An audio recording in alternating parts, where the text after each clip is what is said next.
الله ذي المعارج تعرج الملائكة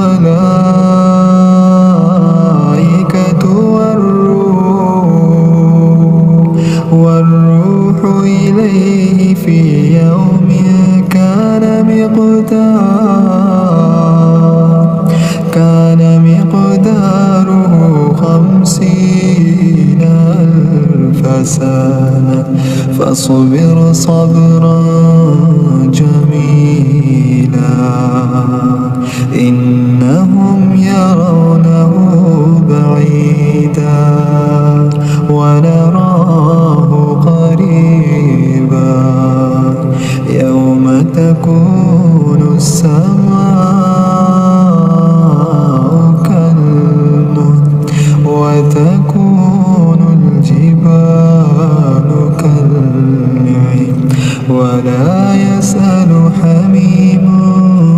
حميما يبصرونهم يود المجرم لو يفتدي من عذاب يومئذ ببنيه وصاحبته وأخيه وفصيلته التي تؤويه ومن في الأرض جميعا ثم ينجيه كلا إنها لظى نزاعة للشوى تدعو من أدبر وتولى وجمع فأوعى إن الإنسان خلق هلوعا إذا مسه الشر جزوعا وإذا مسه الخير منوعا إلا المصلين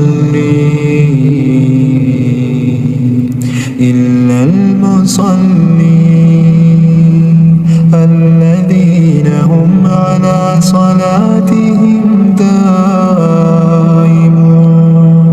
والذين في أموالهم حق معلوم وإذا مسه الخير منوعا إلا المصلين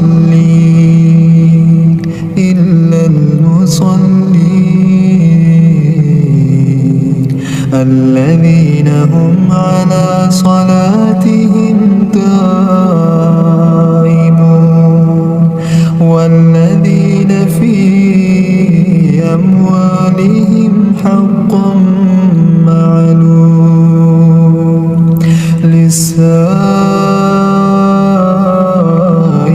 والمحروم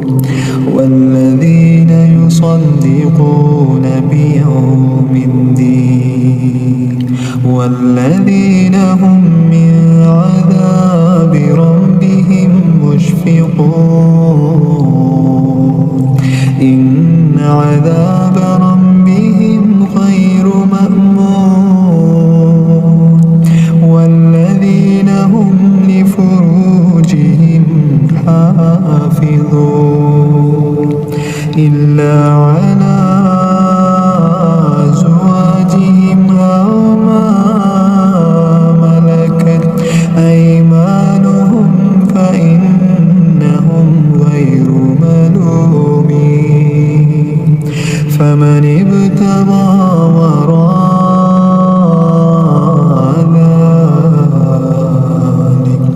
ذلك فهو